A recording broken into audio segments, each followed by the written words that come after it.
For all my team coins, check out thefootshop.com. Their link is in the description below, and they have brand new methods to transfer your coins over to your account in record time. Use the discount code NEPO at checkout. What's up guys, Nepenthes here, and welcome back to another episode of the best team in FIFA. Today I've got pretty much a full team of the season team, one in form, and some players that I've never used before that I wanted to use. But I also wanted to build a team around the pack-pulled Team of the Season Ibra that we got in yesterday's video. So if you missed that, check it out. Before we get into this video, if you want to interact with me on Instagram and Twitter, links are in the description below. And every day I stream on Twitch at around 8 or 9 PM. So if you want to check that out, link to Twitch is also in the description below. Come and join me on the stream, guys. We have a lot of fun, play some games and some mini games within FIFA as well. It's a lot of fun. This team is going to be a relatively expensive team because it is all blue. However, there are cheap blue players in this game. So if you guys have got a team you want to recommend to me, specifically Team of the Season teams right now, recommend to me your favourite Team of the Season team, no matter how much it costs, whether it's cheap, whether it's expensive. And we're going to be playing a lot more games in the future with your guys' favourite teams. I know the last few best team in FIFA has been my teams. I want to get it back to being your guys' teams. So send those to me on twitter.com/Nepenthes and I will check them out as long as they have the hashtag the best team in FIFA. So without further ado guys, let's take a look at today's team. Bang! And there it is. So we've got Lacazette and Ibrahimovic up front, Payet at cam, Griezmann and Matuidi in midfield with Pogba in CDM spot. I've got Perin and Chiellini in defence with Mandanda, Florenzi and Tremoulinas in defence. I went with some players here because of chemistry reasons, one being Tremoulinas. However, he's actually got a really good card, 86 pace, 84 passing, good dribbling, good defending, good physical. It's a very, very nice in-form card. Florenzi on the other side as well. Really nice, well-rounded stats for a team of the season. I was most looking forward to, in this team, playing with Ibra, but Lacazette is also unbelievable. You know, crazy good pace and shooting. Really nice physical and dribbling. He's got the 4-star skill moves as well to go with that. And I'm using the 4-1-2-1-2 second version because I've been trying a lot of different formations recently, and I'm quite enjoying this formation. Like when I use the 4-1-2-1-2 regular version, I use wingers. They tend not to get involved in the game.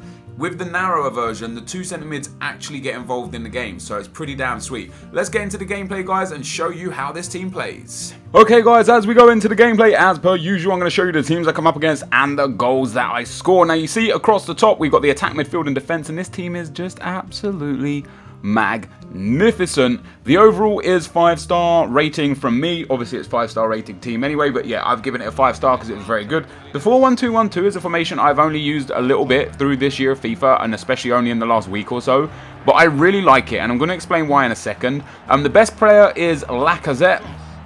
I thought it might be Ibra, and Ibra did score some really nice goals. I think Ibra actually scored more goals than Lacazette in these 5 games. I'm also going to explain why Lacazette is the best player in this team. The value for money, I put an asterisk next to it because there is no team worth more than sort of 1 million to 2 million coins that is actually value for money. I think I'm going to remove the value for money section from this because it's just kind of a little bit pointless, you know what I mean? So, yeah, this formation, why do I like this formation? So the 4-1-2-1-2 for me was one of the most balanced formations throughout this FIFA. I find personally as well the 4-3-3-3 is fantastic.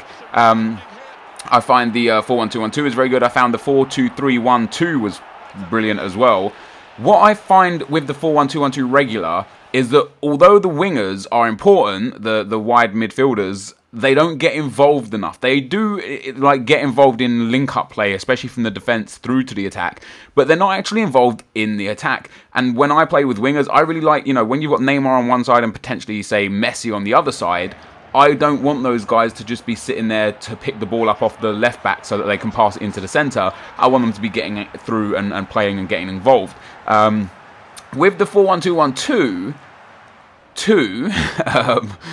the 2 CMs, which in this case was Griezmann and Matuidi, really get involved. Like, look at Griezmann here. He is right up the field. He's in the box, and then he puts one to the back post, and Lacazette is there. Bang. Lovely header. Brilliant goal. Yeah, I just find that they just got involved in the play more. Not just the build-up play, but the actual offensive play. So instead of feeling like with the 4-1-2-1-2, the 4-1-2-1-2 feels like you have a defense, a CDM, some wide midfielders, and then just 3 attackers, being the cam and 2 strikers. With the 4-1-2-1-2-2, it feels like you've got a defense, a midfield and potentially up to 5 attackers, because the two central but wide midfielders go up through the field, which is really, really nice. So you're seeing some pretty nice goals from Ibrahimovic in this game, and you're probably thinking to yourself, why on earth have you put Lacazette as the best player when Ibra's scoring goals like this? And yeah, he scored some really nice goals.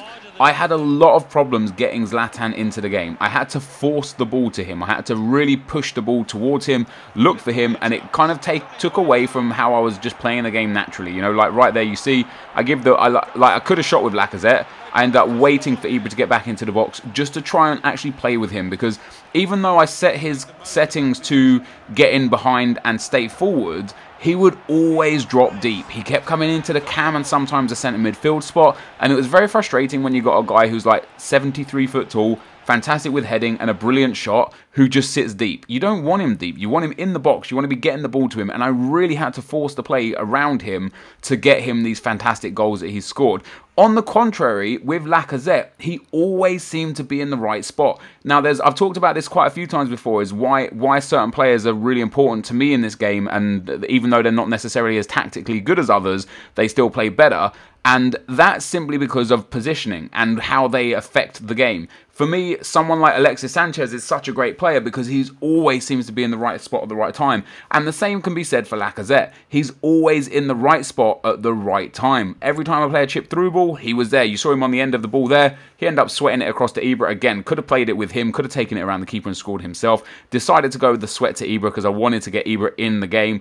And Lacazette was there. He was there for the header. He's there for through balls. He just always seems to be in good open space. It's really, really hard to explain exactly how it feels with these sort of players, but it's just the case and it's just the way it is. The midfield was really good. You see Payet scoring a header there. You know, you've got a fantastic quadruple in the midfield. You've got Griezmann, Matuidi, Pogba and Payet. All of them have got crazy good stats, very good skill moves between them. 3 of them with 4-star skill moves. You know, Matuidi and Pogba have insane defensive stats. There was just a lot. There was just a lot of good stuff in the midfield. The defense was good. Tremolunas was fantastic. I didn't really know what to think of him. He has got very good card stats. Didn't know whether he'd be great to play with or not, but he was just absolutely fantastic. Of course, the centre-backs were really good. The right-back, Florenzi, is very, very nice. Mandanda in goal. I say this before again, and I'll say it again. The difference between like a 99 rated goalkeeper and 84 rated goalkeeper is negligible. There's so many goalkeeping errors in this game that who you have in goal is really, really irrelevant. Not only because of the goalkeeping errors in the game, but also because of the broken shooting mechanics. Like, you know that if you take a certain shot, 99 times out of 100 it's going to go in, and the 1 time out of 100 time that it doesn't go in, it makes no difference if you have a bronze goalkeeper in or a goalkeeper. The only good thing about the higher rated goalkeepers is they stop more long shots. But when you get into the box, doesn't really make a difference who you have in goal. So if you don't like Mandanda, you can play absolutely anyone that you like in the back of the net. So the attack, midfield, defense was all fantastic. This team played really well. This formation was very nice. And although Ibra did score the best goals, and this for me was the best goal on the volley, just smashes it past the keeper, an absolutely stunning strike. Lacazette was the person that controlled the game. He set up way more goals than anyone else. He scored a lot of goals himself. He scored headers. He's got skill moves. He's got pace. His 90 physical as well is just really, really impressive in this game, and you can feel it. You know, look at his stats: 97 pace, 95 dribbling, 96 shooting, and 90 physical.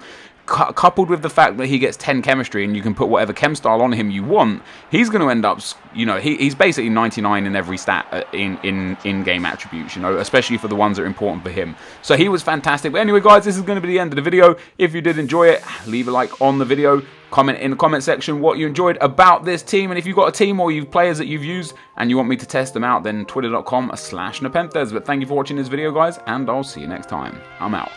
Peace!